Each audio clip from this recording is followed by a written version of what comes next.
Vintage classes में आपका स्वागत है। आज के क्लास में हम लोग भारतीय नागरिकता प्राप्त करने की जो पंजीकरण के आधार पर दी गई विधि है, व्यवस्था है, उसके संबंध में करेंगे। उसके संबंध में हम लोग अध्ययन करेंगे आज के क्लास में कि पंजीकरण के द्वारा भारतीय नागरिकता किस प्रकार प्राप्त की जा सकती है।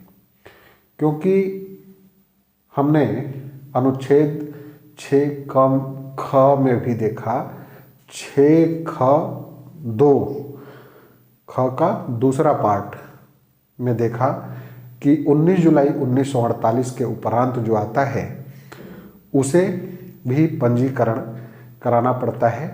लेकिन वहाँ पर जो नियम था कि वहाँ 6 माह का निवास जरूरी था, कि पंजीकरण के आवेदन के पूर्व 6 माह वह निवास किया हो वही आवेदन कर सकता था। तो लेकिन यहाँ फिर कुछ परिवर्तन हो गया है, उसको हम लोग देखेंगे कि केंद्र सरकार किसी वैध व्यक्ति को जो अवैध प्रवासी न हो, पंजीकरण द्वारा नागरिकता प्रदान कर सकती है यदि वह निम्न में से कोई शर्त पूरी करता है। कुछ शर्तें दी गई हैं जिनको वह पूरी करता है तो वह क्या हो सकता है, भारत का नागरिक हो सकता है। भारतीय मूल का वह व्यक्ति जो आवेदन से पूर्व 7 वर्ष तक भारत में रह चुका हो।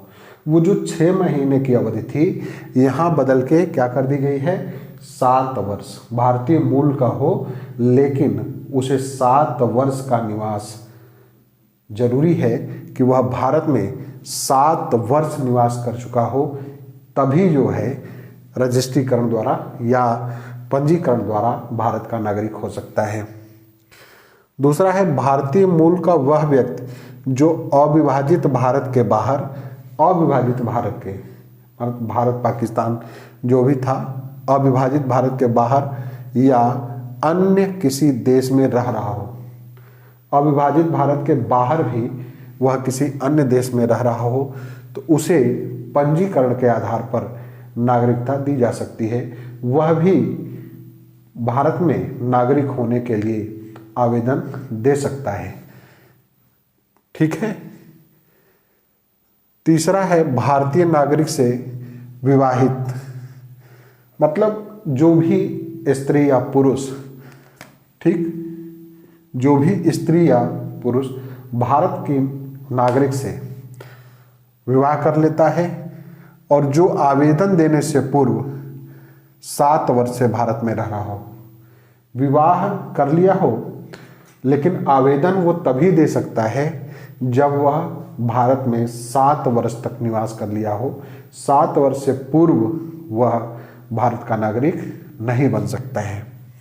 भारत के नागरिकों के नाबालिग बच्चे, भारत के जो नागरिक हैं उनके नाबालिग बच्चे चाहे वो कहीं भी पैदा हों, वो भारत के नागरिक बन जाएंगे पंजीकरण के द्वारा। ठीक है।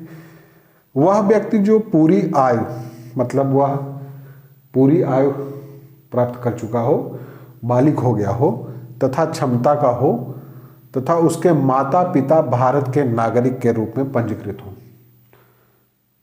कहीं भी हो, कहीं भी रह रहा हो, लेकिन यदि उसके माता पिता भारत के नागरिक हैं तो वह भारत की नागरिकता प्राप्त कर सकता है। कोई व्यक्ति जो पूरी आयु तथा क्षमता का हो तथा वह या उसके माता पिता स्वतंत्र भारत के नागरिक के रूप में पंजीकृत हों या वह पंजीकरण का इस प्रकार का आवेदन देने से 12 महीने से साधारणतः निवास कर रहा हो। कोई व्यक्ति जो पूरी आयु का है और उसके माता पिता स्वतंत्र भारत के नागरिक के रूप में पंजीकृत हैं तो वह यदि 12 महीने से भारत में रह रहा हो, 12 महीने 1 वर्ष जो है भारत में निवास कर लिया हो, तो वह भी पंजीकरण के लिए आवेदन दे सकता है। वह व्यक्ति जो पूरी आयु तथा क्षमता का हो तथा वह समुद्र पार किसी देश के नागरिक के रूप में 5 वर्ष से पंजीकृत हो, मतलब वह भारत का नागरिक हो और किसी अन्य देश में 5 वर्ष से वह दूसरे देश की नागरिकता ले लिया हो, अप्रवासी हो गया हो, ठीक है। तब वह जो है यदि भारत में आता है और भारत की नागरिकता लेना चाहता है तो उसे भी 1 वर्ष भारत में रहना होगा और 1 वर्ष के उपरांत वह भारत में आवेदन देकर भारत की नागरिकता प्राप्त कर सकता है। ध्यान रखिएगा कि ये इस विधि से जो भी नागरिक होगा भारत का, उसे भारत की निष्ठा की शपथ लेनी होगी। वह पूरी तरह से भारत के लिए निष्ठावान रहे, यह बात जरूरी है कि वह शपथ लेगा कि हम भारत की निष्ठा की शपथ लेते हैं, ठीक है। तो इस तरह से पंजीकरण के आधार पर इन विधियों के द्वारा, इन नियमों के द्वारा इन शर्तों को पूरी करके भारत का नागरिक बना जा सकता है, ठीक है।